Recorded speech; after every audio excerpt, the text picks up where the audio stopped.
So about 1779, if you stood at First and Main, looked at the river, you would look to your left and you would see the fort. And to the right, businesses up along the river, there would be, well, they look pretty close to regular like houses. There were some kind of barn-like structures that were built. Some of them even with horizontal logs. We always think of the Frenchman vertical post construction, but they do mention pièce sur pièce, piece on piece, which are the French name for a horizontal log structure. That was considered kind of what you'd build a barn out of, not a regular house. But those would be kind of close to the river, the traders' places there. One problem Hamilton had was that the buildings were too close to the fort. Yeah. And then he had trouble firing the cannon because he couldn't get perspective. He said later on his biggest mistake was not burning the house as close to the fort. Right. He should have burned them all down. Now, George Rogers Clark, to his credit, when he thought the British were going to attack him there at Cahokia, he burned the house. Yeah. You have to have what they call in the military parlance a free field of fire. You need several hundred feet of nothing out there that people can hide in, so that you can shoot your guns and get them. And Hamilton didn't do that. He had the riverbank. You could get up and under the riverbank and be pretty well sheltered there. You had that stockade around the cemetery. So these guys were getting within about 100 feet of Clark's men supposedly started a tunnel into the fort, but it's pretty sandy soil. I think it would have been collapsing all the probably. time. I think it was just an act to try to scare the British. Yeah, I don't think you can do that. When I was a kid, we lived on Jack's Defeat Creek near Ellettsville, and we had this idea of building a tunnel in, and it was that real sandy soil. It's a wonder we didn't get killed with the thing collapsing on us. That's right. We'd be digging away, and it would be all kind of coming down on us. Frank, could you speak a little bit to us about who initiated George Rogers Clark's trip, where it left from, and how it made its way from river to river? And everyone thinks, we're talking about the American Revolution. Everyone thinks Clark was here to further the campaign of the American Revolution. It really wasn't. The British had been using the Native Americans to attack the settlements of Kentucky, Tennessee, New York, North Carolina, all the frontier areas. And Clark's campaign was simply to stop that. If you want to stop the Native Americans from attacking, you don't go after the Native Americans, you go after the British that are supplying them. And so the campaign here was specifically to stop those Indian attacks on Kentucky, not to further the American Revolutionary cause. So it's a little different purpose and a little different reason for being. When Clark came, he had gone to Patrick Henry, which I think everybody probably knows, to get permission to come here and get supply. And so he became an agent of Virginia, not of the Continental, which would play into part of his problems after the war. But he was commissioned by Virginia, which is why at the end of the war, Virginia claimed the entire Northwest Territory because they had conquered it.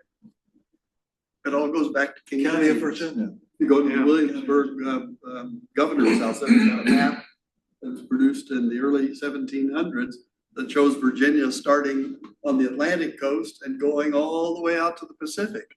Because King James, when he created the Virginia colony, set the boundaries, north and south, Chesapeake Bay and whatever it is south, and from the Atlantic Ocean to the Great South Sea, which is what they call the Pacific. I think King James probably had the idea it was all about as big as the Isthmus of Panama.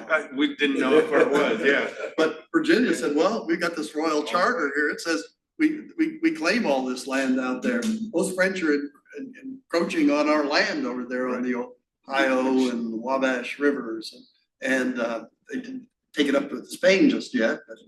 Which is fine if you're Virginia, but Rhode Island and Connecticut and some of those that were quite a bit smaller were really concerned about that.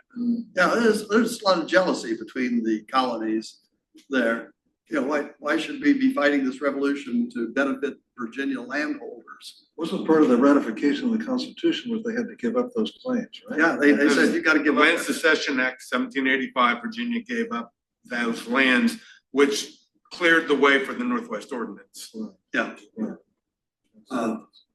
Which, you know, we talk about the Constitution, but I believe the Northwest Ordinance is almost as important a document for our history. It's overlooked a lot of times, but it's an amazing document. It lays out, you know, how an area would become a state, how it's governed. We just came from a time when we had government forced on us. How do you manage a territory that doesn't have a government without forcing government on it? And that's what the Northwest Ordinance was about. How do you do that? Sort of a blueprint for the United States. I say it was a blueprint for the Constitution to guarantee the right to trial by jury. Had never been put in paper before. First time. The right to vote, the right to own property. Sound familiar? But it also outlawed slavery. And when people say, you know, what did the founders mean when they wrote all men in the Constitution? I look back to the Northwest Ordinance and it was a test run. They outlawed slavery in the Northwest Territory was a test run. It was not accepted by all the states, so it was dropped from the Constitution. But I believe their intent was to include it in the Constitution.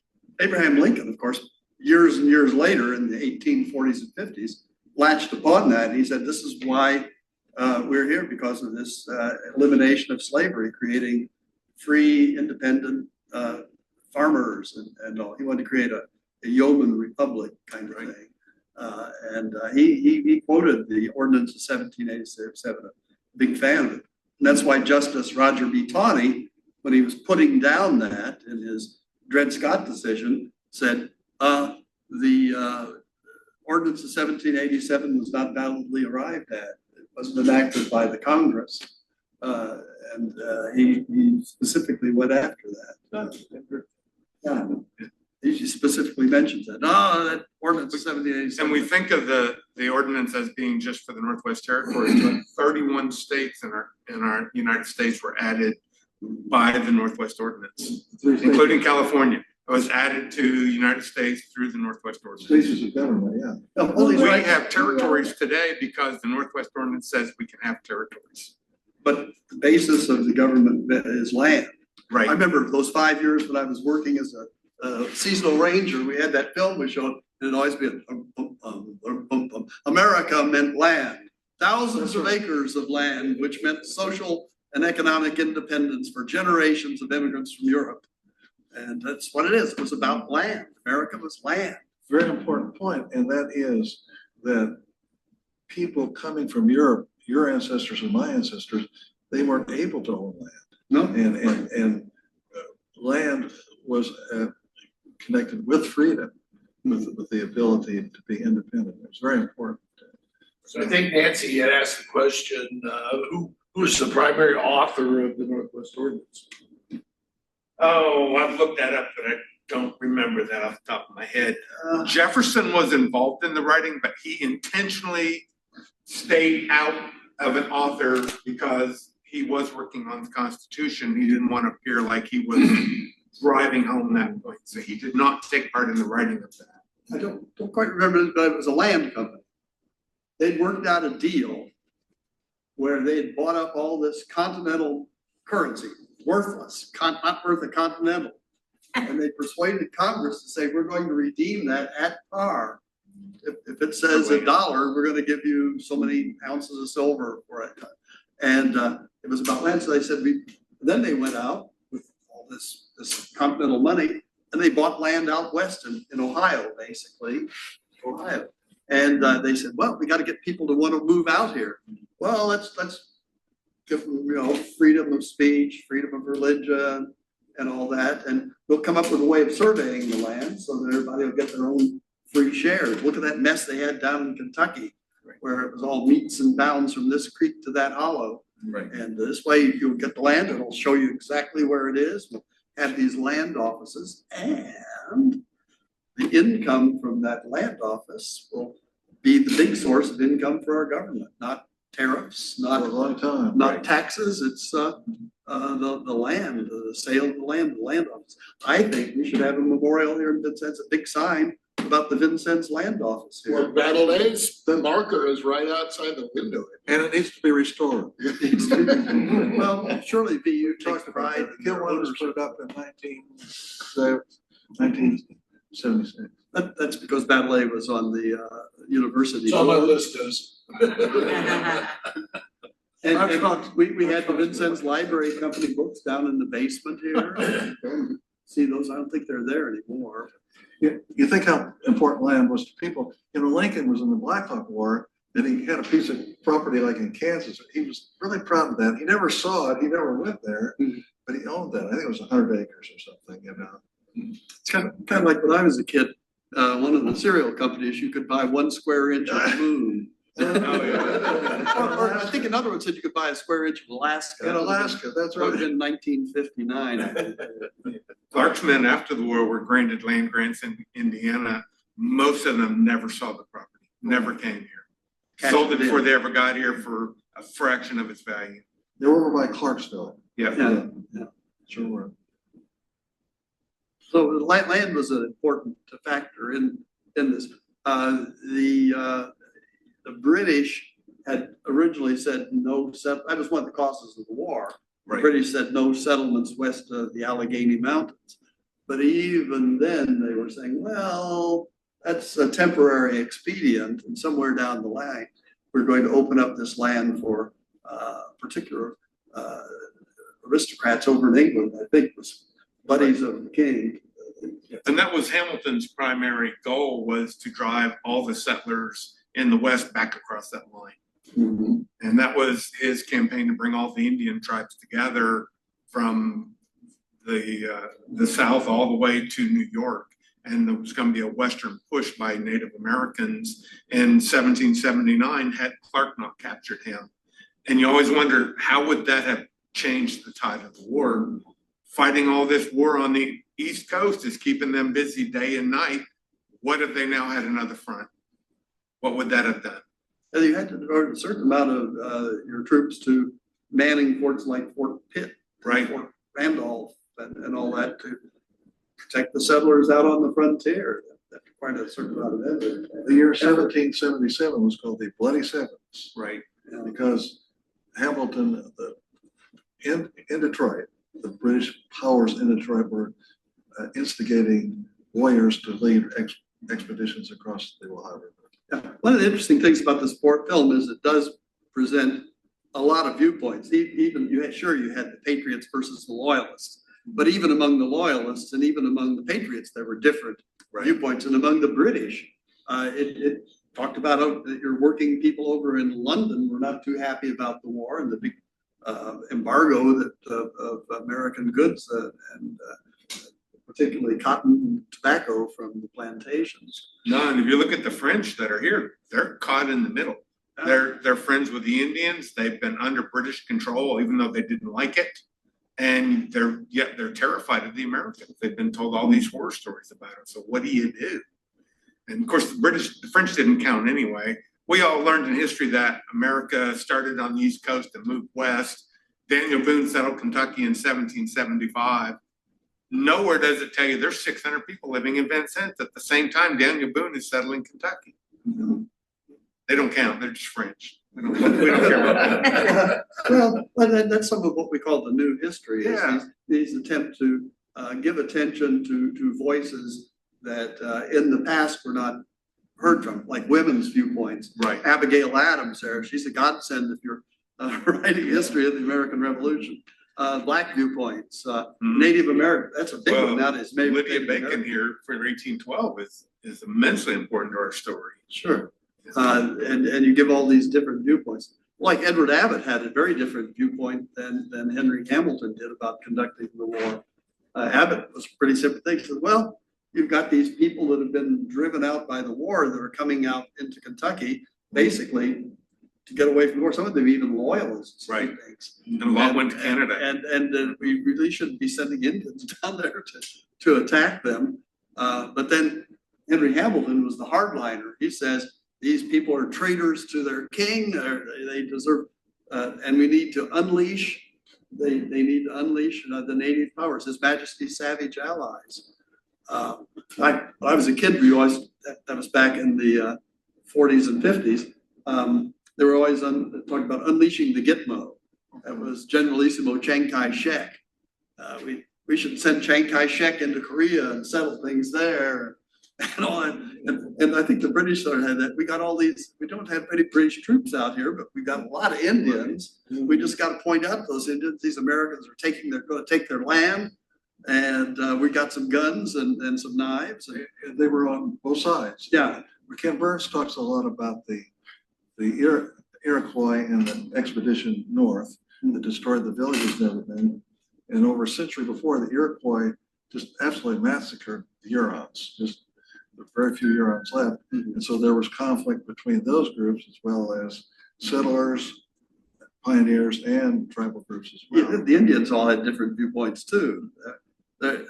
Generally speaking, the closer you were to a French or an Indian settlement, the more a French or American settlement, the more you were wanting to keep things calm or even be allied. Like the Indians here in Vincennes were pretty much pro-American, Right. or Well, pro-French anyhow. But we're talking, I think, when we came in, when Clark, during the battle, Son of Tobacco came and offered 100 warriors to fight Pretty- Fort Sackville. That's a lot. And Clark said, no, I don't want to do that.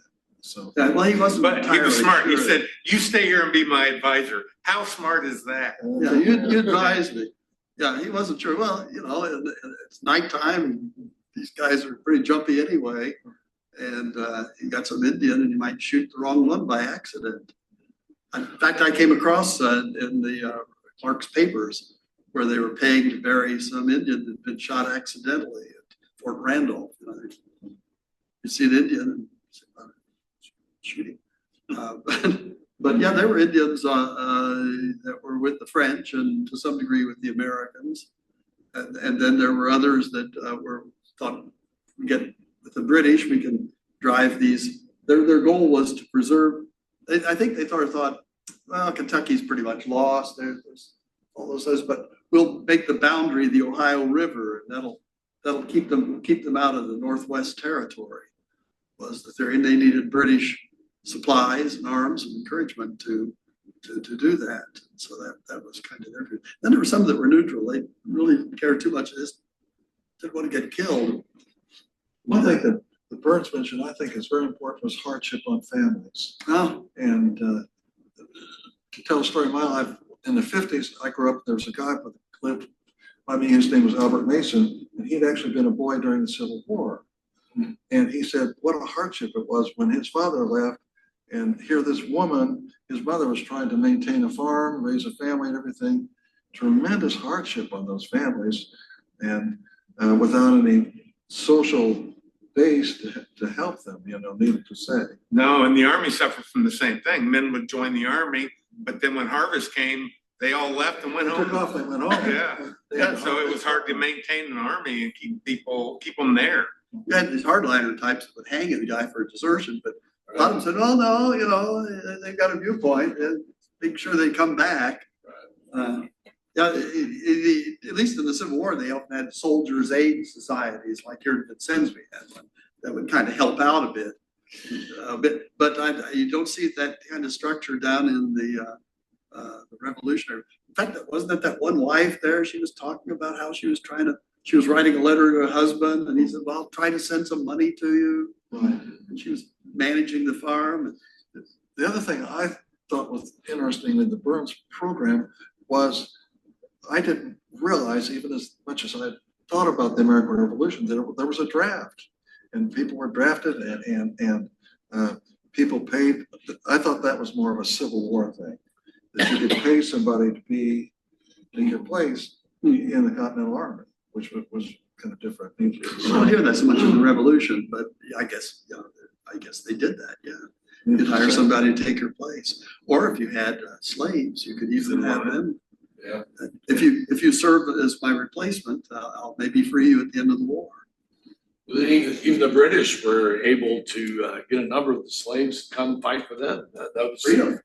Yeah. You fight on the British Freedom side. enough. freedom. And in the presentation, I talk about that, and I knew that had happened, but the numbers they showed were a lot more than I realized. Yeah, I didn't realize that either. The overwhelming theme that I saw through that program was that the reason the British lost the war was, they had to rely on more than the British troops, because the British troops were more than 1,000 miles away, and to come here, so they had to get the Germans, the natives, the Part of the slaves. difference is that when you joined the army in the Britain, that was a life, you joined for life. They didn't recruit for 6 months like what we were doing.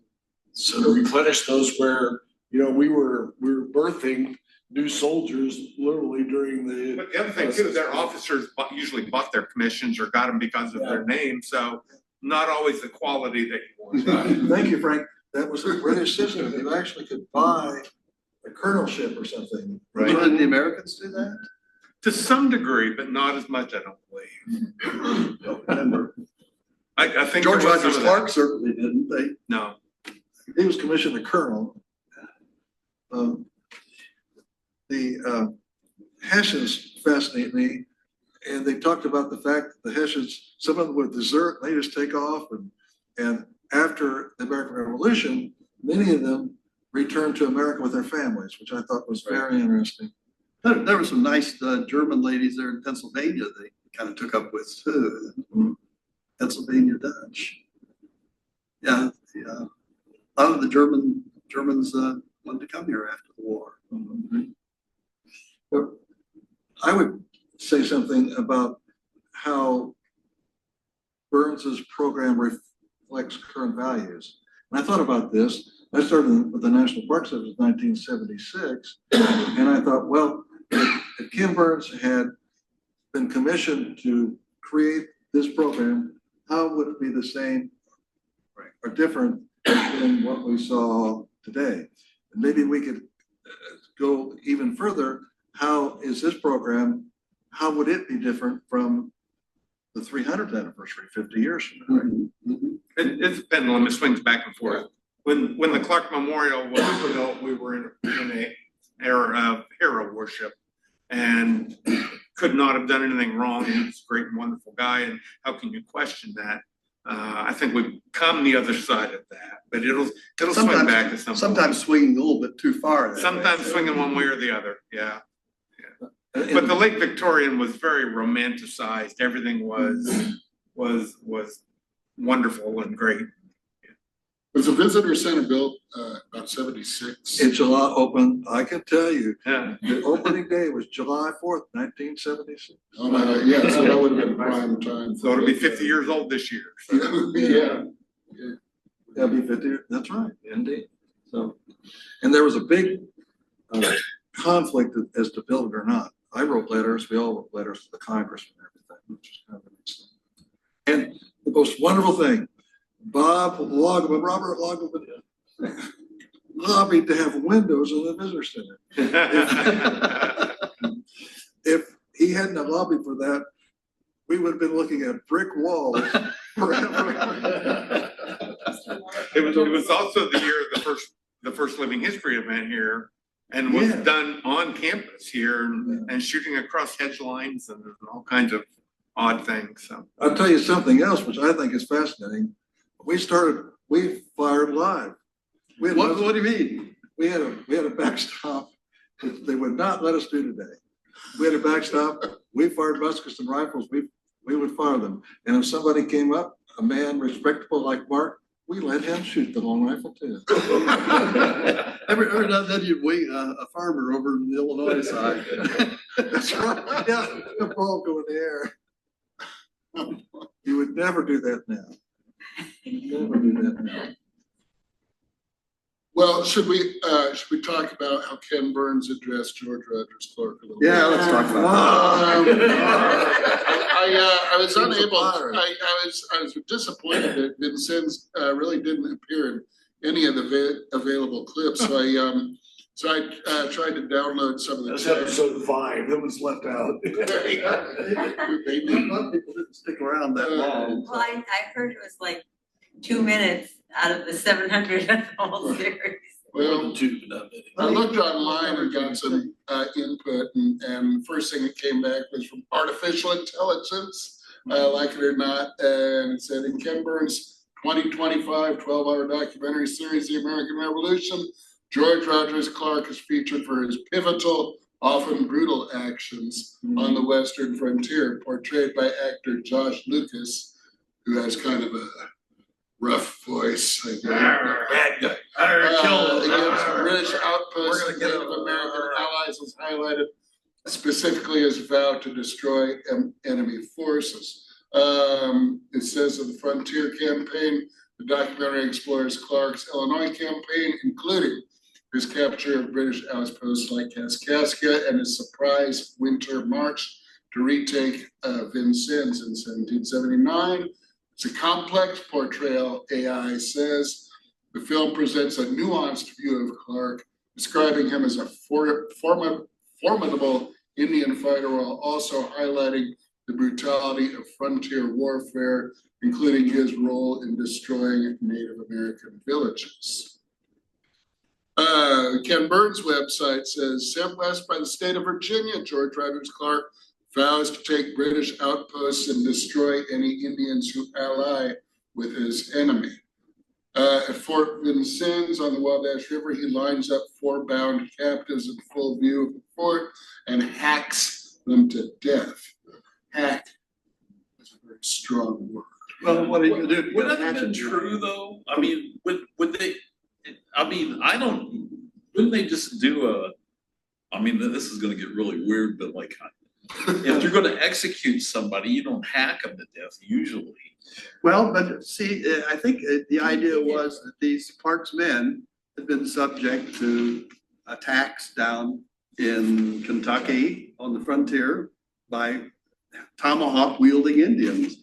And they felt that this was condign punishment to execute these Indians Make it using. more horrific in view of. It is, and that's the key. It is definitely to tell the British this is what you can expect Using. if we are forced to storm the fort. You think you guys are bad, watch this. Okay, that's good. It had a very specific purpose. Although Hamilton apparently didn't actually see it, if you read what he says. Right. I am told that this is what happened. Wasted. But Clark came up afterward, according to Hamilton. So that's the thing, a lot of these quotes, these negative quotes of Clark are from his worst enemy, Hamilton. Right. And Hamilton's not gonna say real good stuff. So he has Clark coming in all enthusiastic and washing the blood off his hands and sprinkled on his clothes and everything. And he's the one that has that quote about wanting to wipe out the Indians, man, woman, and child. And you don't quite find that in Clark himself. No, and that would have been beneath any officer to take part in that. That would have been delegated. I find it hard to believe that he actually did it himself. No. I think it means more with blood on his hands means he's responsible for it. Well, he was writing to the British who believed America was Right. pretty barbarian anyway, so. Yeah. These were his official reports, where he would say this kind of stuff, and Clark wasn't around to contradict. Blood on your hands is pretty. Blood on your hands, yeah. Frank, you made a point about Clark meeting, I think in Cahokia when we were talking about it. Right. You might bring that up. Yeah, before they came here, Clark met with Indians in Cahokia. Keep in mind, at this point, he doesn't have all of his French allies over there yet and everything. So he's meeting with these Indians. He's got about 80 men. And he's meeting with over 500 Indians of some of the Western tribes, but also Illinois and other tribes. And he basically says, I don't want your help, but I don't want you to help British. Just stay out of it. And most of them accept neutrality and accept what he's saying. One Indian actually strips naked, says, I'm not going to wear any of the clothes that the British gave me. And so he had quite an impact. And that to me doesn't sound like an Indian hater. I think that guy was at the rendezvous. I think he was. Interestingly enough, he was given a suit with white lace on it and everything else, a very nice suit like Clark's men. Yeah. Well, there was an incident that Cahokia thing where a couple of young Indian men kind of were hanging around Clark's headquarters, and Clark thought they were maybe going to try to assassinate him or whatever. And so he arrests them, I guess you'd say, puts them under control, and brings in the chiefs, and he puts these Indians under a blanket, the two young men, and he says, well, these guys were trying to disrupt things, and what do you think? They said, oh, kill him. They said, kill him, John. And Clark finally says, no, we're not going to do that. We're going to let them go. And so it didn't strike me as being an Indian hater that would would do that. He was intended for good. It would have been really nice if when they'd captured those Indians and brought them in and had them kneeling along the riverbank, Clark had said, well, I forgive you. Don't do that anymore. But I don't think Clark's men were happy.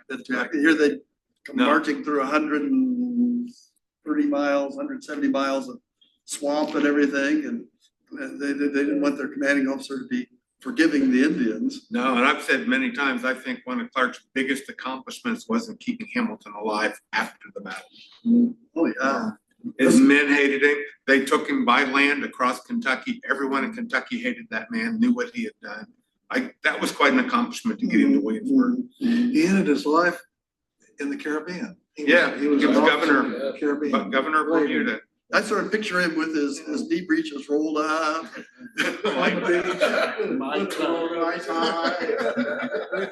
Well, losing isn't so bad. But if you want to know how hated he was in this country, in 1781, there was a prisoner exchange, and every British officer that we were holding was exchanged except two. And it was Hamilton and his second in command. Of course, we wanted Aaron Burr, or Benedict Arnold back. Right. Give us Benedict Arnold. Let these guys go. He said, no, we can't do that. That would be the gentlemanly thing to do. Off on a tangent, Benedict Arnold, I'm an Anglican. He's buried in the Undercroft in an Anglican church, he and his wife. Mostly. And there's actually a room like this, a parish hall room. And that's where he ended up. It's kind of fascinating. really? Where is that? Yes. Huh? Where is he buried? It's in England. In It's England. it's in an Anglican parish church. Really? Yeah, and they're in the Benedict Arnold's water. buried in England. Well, mostly he's where he buried in went? He His went leg is there. buried in Saratoga. No, he was exiled. There's a statue of his leg in Saratoga. Yeah, I assumed he was buried there. The Park Service guys did a nice job of interpretation, by the way, when we were there. Oh, good. And they showed us the stone with the leg. I don't think it identified who that leg was. I don't know that it does on it, but yeah, that's where he was shot in the leg there. Yeah, gave his leg for the revolution. One fascinating story about the revolution that I love is when Michel Briette was caught north of the river by Hamilton, and he had a commission from Helm and one from the British. He had one from Edward each. Abbott, yeah. And, Hamilton could have executed him right at that time. I mean, that would have been the end of it. I always wonder how he explained that. How- Well, you need to have the French kind of at least neutral or on your side, and it wouldn't do to hang a rather prominent British or French fur trader. So, yeah, it was Hamilton is quoted saying, I would not have hesitated to hang the perverted wretch from the nearest tree, but that I feared to excite the bloodlust of the Indians or something like that. I think we could talk a second about the things that were emphasized. And I looked at this, things that would not have been in 1976, Yes. but were in 2026. One, there was a lot of talk about slavery. It was hit hard. Right. The other thing I thought was the role of women, which I thought was good. There was a lot of good stuff in Who was there. managing those farms while Johnny was off partying? And there's a lot about diversity, about different people being here, which is very appropriate to this time period. We're talking about this time period. They even quoted that guy on this thing about Browns. how many various peoples there were here.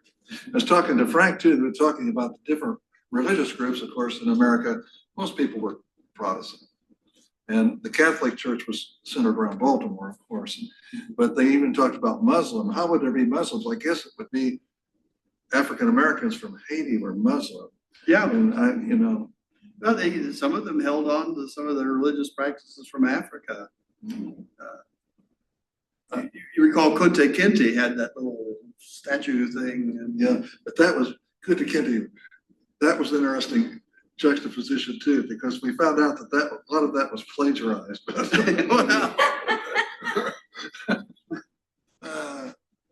There you go. And I thought it was interesting that he talked about women. I don't know how to put this in a good way. Especially the British soldiers were not attacking women, but that there was a lot of issue a lot of issues relating to that probably wouldn't have appeared in 1976, needless to say. So. I was really, I like the fact he said, we're not gonna put anything in that we can't document. And unfortunately, that's what's happened to a lot of our history is fables and rumors and family stories and everything else that have been accepted as gospel. And it's not always true. And sometimes it's near impossible to document or to disprove. But the fact that they wouldn't use anything they couldn't prove, I think is a good step in history. The tunnel at Krausen. Right. She's got some people on board with that. They're gonna Next thing you're reveal gonna tell that. me about the Easter Yeah. Bunny. There Well, are even people what that we call have the been in Clark tunnel. flag, we can't document that flag. No, I don't think it looked like that. I don't think it looked like that. Really? We know they used green and red material, but we don't know in what order or how much or what they used. It could have been half red and half green. We have no idea. Okay. And if you read it carefully, that was the Vincennes Militia Company. That was what's his name? The Captain. Oh, I forget. His name's on the receipt. Yeah, I forget. yeah, but Yeah. he says for raising a company of militia. Then the very next thing he says, we bought this green and red cloth, and then we paid Madame Godert to make the flag. And I had to make a painting showing her making the flag over Godert House. And so which Madame Godert was that? Well, there were 3 Madame Goderts in town at the time. We don't know, just Mrs. Godert, you know. So I went with the traditional one because that's what they want, but it was a company flag. And if you look at company flags in that time period, they were 4 corners like, and usually then you would have some like stripes in the American flags. There'd be in the upper left-hand corner, there'd be some stripes there. But the rest of it might say something like the Vincennes Militia, La Milice de Vincennes, or something like that embroidered on it. Maybe a white flag even. But. Yeah. And then I came across a couple of other women that were making flags too. There was a Madame Kenney, from St. Louis. When Clark captured Kaskaskia the first time, remember they had the ball before they were marching, they had the big dance, and the ladies, they were making flags there, but we had no idea what they looked like. No, They had banners, they made banners. So. No, and Clark's militia brought a bunch of flags with them. We don't have descriptions of any of them. Joy Beggs went to put on the memorial the French flag, and I said, well, it was white. It's a white A white flag. White flag. Actually, it was a white, and the battle flag was a white cross on a white background. Yeah. She said, well, we'll put a fleur-de-lis on it. That's okay. So what do you, in terms of Gibault's influence in Clark's campaign, I mean, he was in Kaskaskia and Cahokia It's like before Clark he came. met Chabot at Kaskaskia, right? Yes, Right. yes. Yeah. Is it? And he had flags made or banners when he came to Vincennes, and he used blue and white, but we don't know what those look like either. No, but that was actually a flag that they put up over the fort. Because they hired a sailor to mount up the flagpole and mount the flag. This is after Clark captured the fort, you mean, or what? No, this was before George Rogers Clark captured Vincennes. Father Gibault and Dr. Jean-Baptiste Lafont captured it. Okay. And French made a little funny little ditty about it. They said, our good priest, more brave than devout, has captured our flag without drum or flag. Notre bon curé plus brave que de veau, a pris notre village sans tambour ni drapeau. And I thought that was kind of clever. But they came over in the August, I think it is, of 1778. And Father Gibault said he would advise them in a spiritual nature. I think what that means is they had just sworn an oath of allegiance to King George not 6 months earlier, a solemn oath on the relics of a saint and all that. And he had to explain to them that circumstances had changed and now it was okay to swear an oath to the Congress of the United States and the Commonwealth of Virginia. That you didn't need to hold on to that oath. So he did, and then Lafont brought the news that the French king had signed a treaty of alliance with the United States. they all thought, let the good times roll. We'll get the French king, we'll be French citizens again. And they probably put up a French flag. The French Marine flag was a white cross on a blue ground. So you had white cross and then 4 blue squares. That sounds kind of like the flag that Father Gibault and Henry Hamilton or Dr. Lafont put up over the fort. Didn't Chabot carry a pistol, I think? Carried a couple of them. He carried pistols. So I'm not gonna give those in the pleasure of scouting. Arm. I need to say, one thing I To thought, embellish that story, I tell them for the Chabot's statue now, it's like, oh, look what he done under the, So we have this painting that shows the Gibault standing there. I said, well, that's okay, but Lafont should be standing there too. And they're raising a flag and it's the red, white and blue. No, it probably wasn't. There are several mentions of when the French went in and captured Fort Sackville. When George Rogers Clark's militia came in, they had a white flag, it says, which sounds like the French flag. And when Augustin Le Bon leads his army up against toward Detroit, right, they're described as having a white flag. So it seems like that French flag, I think the French thought of themselves as kind of French. Frank and I were talking too. Washington's army probably never had stars and stripes. Probably never did, no. And But in they put it on 70 paintings, you know. yeah, in 76, the Grand Union would have been the flag they would have been flying. yeah, right. And the British flag for the colonies included the canton, but then a red field. And by breaking it up with stripes, you were rebelling.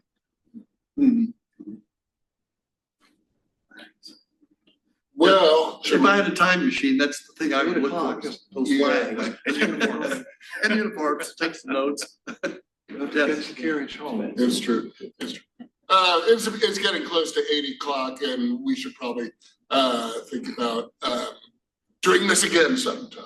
I wanna thank our panelists, what a wonderful body of knowledge, but we've also got some people out here that are amazing bodies of knowledge as well. Lisa Ice just amazed me last week as she spoke. Amazed everyone. Yeah, it just engaged everyone for 45 minutes without a single note. And I also would like to point to the back that we might want to mention that the Vincennes State Historic Sites maintains the old French house, which when Richard was talking about what Vincennes might have looked like back in the day, that's probably a very prime example. Probably in much better shape than back then. Painted, right? Yeah, I don't think they used that much paint back then. If Michel Briette were to come back, he'd say, "Sucker blue, where did all this paint come from?" If you've not been to St. Genevieve, that's what Vincennes looked like. It's worth the trip over to see that Yeah. city. Really? Oh, it's amazing. When I would go visit St. Genevieve, I'd say, well, I'm the old French. I said, old French? You mean you only have one? Sorry. We tore down as many of them as we could, but we missed one. But, yeah, I'd like to close by saying, thank you all for coming out, representing the McGrady Brockman House. I want to point out to you that the McGrady Brockman House is open to everyone who has an interest in history or genealogy. It's not, it's, you can walk right in the front door, and that's what makes it a beautiful place to work. When these guys come in, it's always exciting. And so I just wanted to plant that little bug in your ear. Hope to see you there. Good people working there. We do. They're all downstairs. Copying. Oh, you don't care. Good job, gentlemen, good job.